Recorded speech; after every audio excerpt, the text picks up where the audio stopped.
The air was thick with humidity, and the jungle's chorus of insects and distant birds drowned out her screams.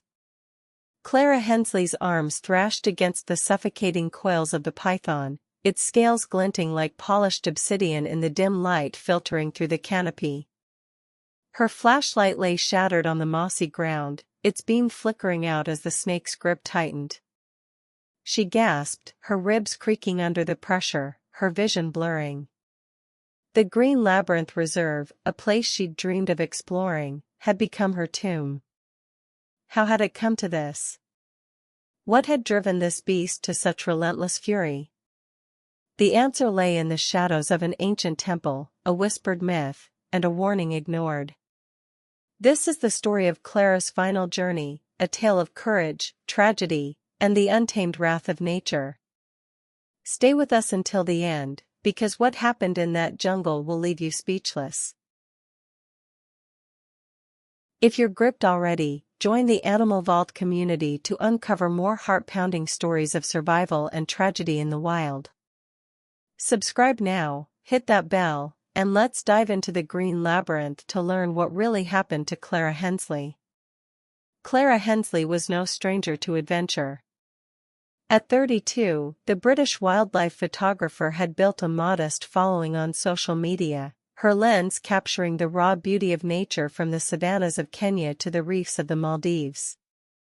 Her latest project was her most ambitious yet, a solo expedition into the Green Labyrinth Reserve, a fictional but lush jungle in northern Malaysia, known for its impenetrable foliage and rare species. She'd heard rumors of a colossal reticulated python, larger than any recorded, rumored to haunt the ruins of an ancient temple deep within the reserve. Clara saw it as her chance to document a legend, to cement her name in the world of wildlife photography. She arrived in the nearby village of Kampung Rimba on June 12, buzzing with excitement, her backpack stuffed with camera gear, a satellite phone, and enough supplies for a week. The village was a cluster of wooden houses on stilts, surrounded by rice paddies that gave way to the jungle's edge.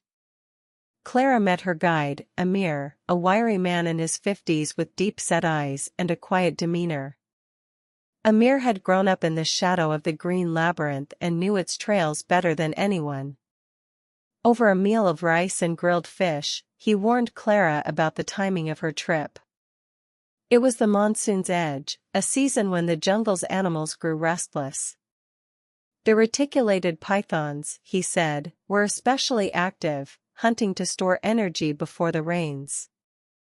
Clara listened politely, but her enthusiasm was unshaken. She'd faced dangerous animals before, lions, crocodiles, even a charging rhino. A snake, no matter how large, didn't scare her. Besides, she had a deadline to meet for a magazine feature. Amir sighed, his gaze lingering on the jungle. He mentioned an old story, one the villagers told in hushed tones.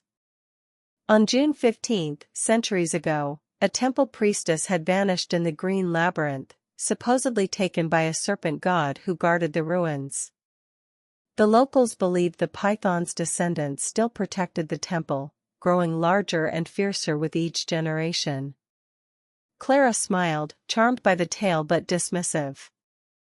Myths were good for storytelling, not survival. She wasn't alone on her expedition. Two tourists, a German couple named Lena and Marcus Klein, had joined her, eager for a guided trek into the jungle. Lena, a botanist, wanted to study the reserve's orchids, while Marcus, an amateur videographer, hoped to capture footage for their travel blog. Amir agreed to lead the group, though he reiterated his warning, the jungle was unpredictable this time of year. Clara, Lena, and Marcus set out at dawn on June 13, their boots sinking into the muddy trails as the jungle swallowed them whole. The Green Labyrinth lived up to its name. Vines draped like curtains, blocking the sun, ferns brushed their legs, hiding roots that tripped them, and the air buzzed with mosquitoes. Clara's camera clicked constantly, capturing iridescent beetles, a fleeting glimpse of a clouded leopard, and the twisted banyan trees that seemed to watch their every move. Amir led with a machete, carving a path toward the temple ruins, said to be a 3-day hike from the village. By the second day, the group was exhausted but exhilarated. They'd camped near a stream, its water clear but teeming with fish that darted from their shadows. Clara felt alive, her senses sharpened by the jungle's pulse. She chatted with Lena about the python, sharing facts she'd researched. Reticulated pythons, she explained, were the world's longest snakes, capable of reaching 25 feet and weighing over 300 pounds. They were ambush predators, using heat-sensing pits to detect prey, then constricting with enough force to crush bones. Death came not from venom but from suffocation or cardiac arrest, as the snake's coils stopped the heart or lungs. Lena shivered, but Clara reassured her. Pythons rarely attacked humans unless provoked or starving. The chances of encountering one, let alone a giant, were slim. Marcus, filming nearby, laughed nervously, joking about becoming snake food. Amir said nothing, his eyes scanning the trees. That night, as they sat around a small fire, Amir shared more about the temple. It was called Kil-Uller, the serpent's shrine, built by an unknown civilization. Its stone walls, now crumbling, were carved with images of snakes, their eyes inlaid with jade. The myth of the priestess, he said, wasn't just a story. Every few decades, someone vanished in the jungle near June 15th, always near the temple. The villagers avoided the ruins during this season, believing the python, whom they called Raja Uller, king of snakes, was at its most aggressive. Clara recorded Amir's words, intrigued by the cultural detail but skeptical. She saw the python as a rare animal, not a deity. Still, the story added weight to her mission. If she could photograph Raja Uller, her work would be legendary. On June 14th, the group reached the temple. The ruins emerged from the jungle like a forgotten dream, their stone arches draped in moss, their carvings worn but vivid. Clara's heart raced as she photographed the snake motifs, their jade eyes glinting in the sunlight. The air felt heavier here, the jungle quieter, as if holding its breath. Amir urged caution, pointing to fresh tracks in the mud, wide, sinuous grooves that suggested something massive had passed through. Clara's excitement overpowered her caution. She recognized the tracks as a python's, likely a large one. This was her moment. She instructed Lena and Marcus to stay with Amir while she scouted ahead, her camera ready. Amir protested, but Clara was adamant. She'd be back in an hour. She ventured deeper into the ruins, following the tracks to a sunken courtyard overgrown with vines. The silence was oppressive, broken only by the drip of water from unseen leaves. Clara's pulse quickened as she spotted a shed snakeskin, its scales the size of her palm, stretching over 10 feet. This python was enormous, far larger than any documented specimen.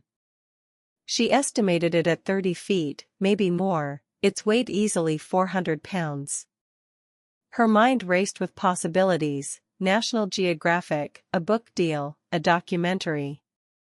She set up her camera on a tripod, adjusting the settings for low light, and waited, her breath shallow. The jungle seemed to close in, the shadows deepening. Then she saw it. Raja Uller emerged from the undergrowth, its body a seamless flow of muscle, its head the size of a rugby ball. Its eyes, cold and unblinking, locked onto her. Clara froze, her training kicking in. Pythons didn't chase, they ambushed. If she stayed still, it might pass. But Raja Uller was different. Its behavior was unnatural, its movements deliberate. It slithered closer, its tongue flicking, tasting her scent. Clara's heart pounded as she realized her mistake. The python wasn't hunting for food, it was defending its territory. The temple, the myths, Amir's warnings, they all clicked into place. She backed away slowly, but the snake lunged, its speed terrifying for its size. Clara screamed as Raja Yuller's coils wrapped around her legs, knocking her to the ground. Her flashlight fell, shattering against the stone. The python's grip was relentless, each constriction tighter, cutting off her breath. She clawed at its scales, her nails breaking, but the snake was immovable. Her ribs cracked under the pressure, pain searing through her chest. She thought of her family, her dreams, the photos she'd never share. Her vision darkened as the python's coil squeezed, stopping her heart. Back at the camp, Amir grew uneasy. Clara had been gone too long. He rallied Lena and Marcus, and they followed her trail, calling her name. The jungle was eerily silent, the temple's presence oppressive. They found the courtyard, the shattered flashlight, and Clara's body, still entwined in the python's coils. Raja Yuller was gone, its tracks vanishing into the vines. Lena screamed, collapsing to her knees, while Marcus fumbled with his camera, too shocked to film. Amir's face was grim. He'd seen this before, decades ago, when another explorer had ignored the warnings. The group's ordeal wasn't over. As they tried to carry Clara's body back, Raja Yuller returned, its aggression unrelenting. It struck from the shadows, its tail whipping Marcus's leg, fracturing his tibia. Lena, trying to protect him, was grazed by the snake's teeth, leaving deep gashes on her arm.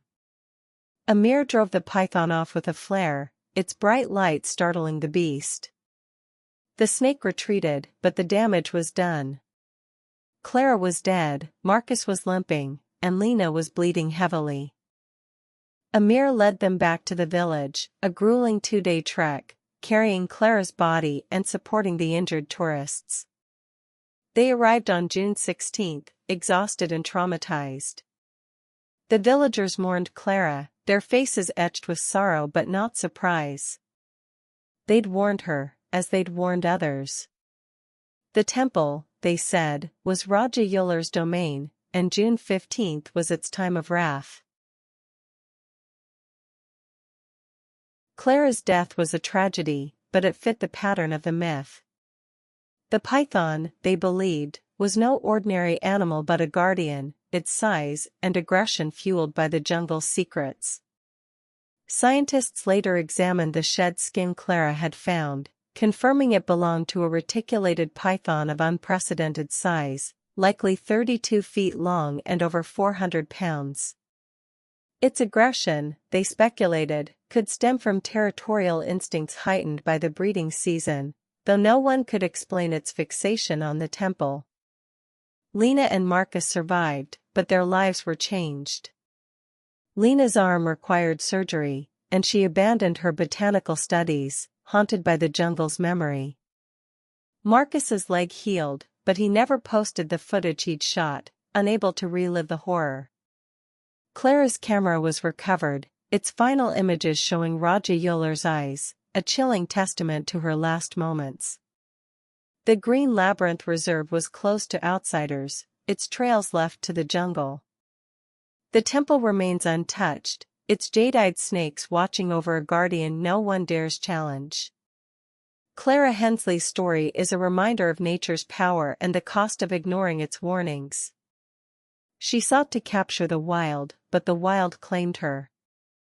Her photos, published posthumously, are breathtaking, but they come with a price no one should pay.